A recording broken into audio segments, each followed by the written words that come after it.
नमस्कार, मैं विनोद अष्टव और आप देख रहे हैं न्यूज़ 21 टीवी एवं पॉजिटिव न्यूज़। आज हमारे साथ खड़े हैं सचिन शर्मा, जो कि खाद्य निरीक्षक डिपार्टमेंट से हैं। इनसे हम जानने की कोशिश करेंगे कि त्यौहार का मौसम है और त्यौहार के मौसम पे ये लाजमी है कि नकली चीज़ें, खाद्य पदार्थ नकली ज़्यादा बिकने लगते हैं। किस तरीके से इनका डिपार्टमेंट निगरानी करने का काम करेगा, रोकथाम का काम करेगा, इनसे हम जानने की कोशिश करेंगे। जी हाँ जी, नमस्कार। मैं doctor Sachin Sharma, food safety officer Faridabad and Palwal. तो जैसा कि भाई साहब ने बताया है कि अभी फेस्टिवल सीज़न चल रहा है, तो उसके लिए हमारे डिपार्टमेंट की तरफ से और हमारे उच्च अधिकारियों, जो हमारी कमिश्नर मैडम है, उनकी तरफ से भी हमें निर्देश प्राप्त हुए हैं कि सैम्पलिंग को बढ़ाया जाए, ज़्यादा से ज़्यादा सैम्पलिंग बढ़ाई जाए। और जो मेनली बड़े लेवल पे मिठाई वाले काम कर रहे हैं, जो छोटे मिठाई विक्रेताओं को सप्लाई करते हैं मिठाई, उनके गोदामों के निरीक्षण चल रहा है अभी।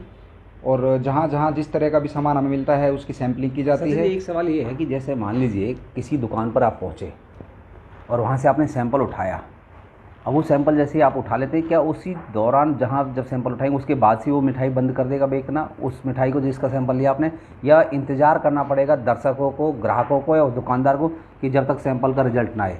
उसके लिए ऐसा है सर, अगर हम पहले जाते हैं, प्रथम दृष्टि में अगर हमें लगता है कि वो उसका कोई भी मिठाई या फिर मिठाई बनाने वाला कच्चा पदार्थ जिसका रख रखाव ठीक से नहीं किया गया है, या फिर हमें दिखता है कि ये साफ देखने पर ही पता चल रहा है कि ये स्वास्थ्य के लिए हानिकारक है, हम उसको मौके पर ही नष्ट करा देते हैं जी।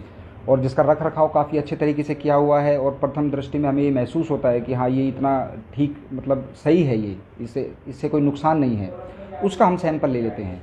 और जो हम नष्ट करते हैं, नष्ट करने से पहले भी सैंपल लेते हैं। तो हम अपने डिपार्टमेंट की तरफ से ये पूरा भरोसा दिला सकते हैं कि किसी तरीके का भी इस तरह का कोई भी पदार्थ मार्केट में नहीं आ पाएगा जो किसी भी प्रकार से लोगों के स्वास्थ्य के साथ खिलवाड़ करे। एक सवाल और है, कोई उदाहरण देना चाहेंगे कि आपने बल्क में बहुत ज़्यादा मात्रा में अभी कोई सामान नष्ट करा दिया हो, साथ के साथ देखने के साथ ही पहली नज़र में ऐसा लगा हो ये माल बेकार बन रहा है, और कहाँ से? हाँ, उदाहरण के तौर पे मैं आपको दे सकता हूँ। पलवल में हमने भीमसी का एक जगह थी जी, वहाँ पर लगभग 3 लाख रुपए का पनीर था। जो हम वहाँ पर पहुँचे तो हमने देखते ही बता दिया था कि इसके अंदर उन्होंने सही तरीके से पनीर नहीं बनाया हुआ। कुछ संदिग्ध केमिकल्स भी हमें मिले थे जिनकी पुष्टि नहीं हो पाई कि ये केमिकल्स क्या है। तो ऐसी सिचुएशन में जब हमारे पास कोई संदिग्ध केमिकल है और हमें लगता है कि हाँ, इस केमिकल से बनाया जा रहा है, तो हम उसको मौके पर ही नष्ट करा देते हैं। तो उस सिचुएशन में हमने लगभग 3 लाख रुपए का पनीर था जो हमने गड्ढे में दबवाया था। उस पर जो वहाँ के मालिक थे उन्होंने हमारे ऊपर हमला भी किया, गोलियाँ भी चली, काफ़ी बड़ी इशू बन गया था वो। तो उसके बाद भी हम लोगों ने पुलिस की सहायता से सारा माल दबवाया। वहाँ पे 1800 लीटर दूध था जो उस केमिकल से बनाया गया था, उसको भी हमने नष्ट करवाया। वहाँ पे 200 किलो के आसपास क्रीम थी, उसको भी हमने नष्ट करवाया। तो सचिन जी, ऐसा है कि कोई बड़ा ब्रांड और छोटे ब्रांड पे आप लोग नमूने नहीं ले सकते खाद्य पदार्थ के, ऐसा है क्या?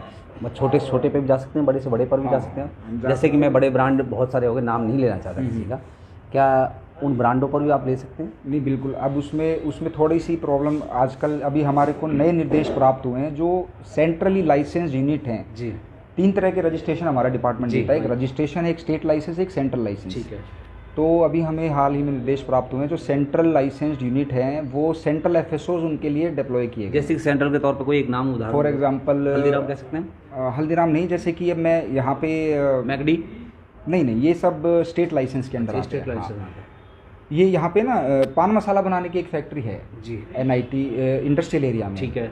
फॉर एग्जांपल वो सेंट्रली लाइसेंस्ड है।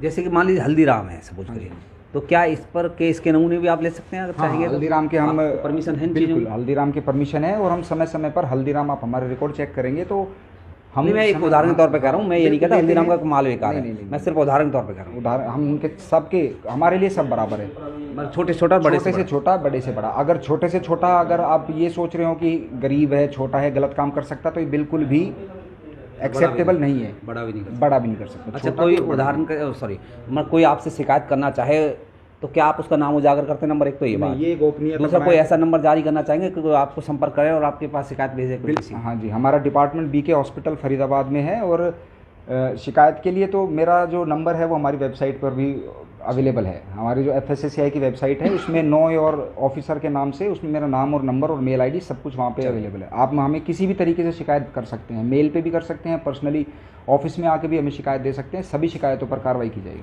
चलिए, आपने सुना सचिन शर्मा को विस्तार से, और उन्होंने बताया कि आप सीधे हमारे ऑफिस आकर के शिकायत कर सकते हैं, आपका नाम उजागर किसी भी हालत में नहीं किया जाएगा। मैं सीधा आपको दिखा रहा हूँ लाइव तस्वीर, देखिए, और किस तरीके से सैंपल भर करके सील लगाने का ही काम करते हैं। आप एक बार ये भी दिखा दीजिए कि सील लगा करके पूरी सुरक्षा के साथ आप ये समझें कि आपका अगर आप कोई शिकायत करते हो किसी के बारे में तो नाम उजागर किसी भी हालत में नहीं किया जाएगा, सीधे तौर पर। आप सीधे तौर पर हमारे साथ जुड़ रहे हैं, बहुत बहुत धन्यवाद।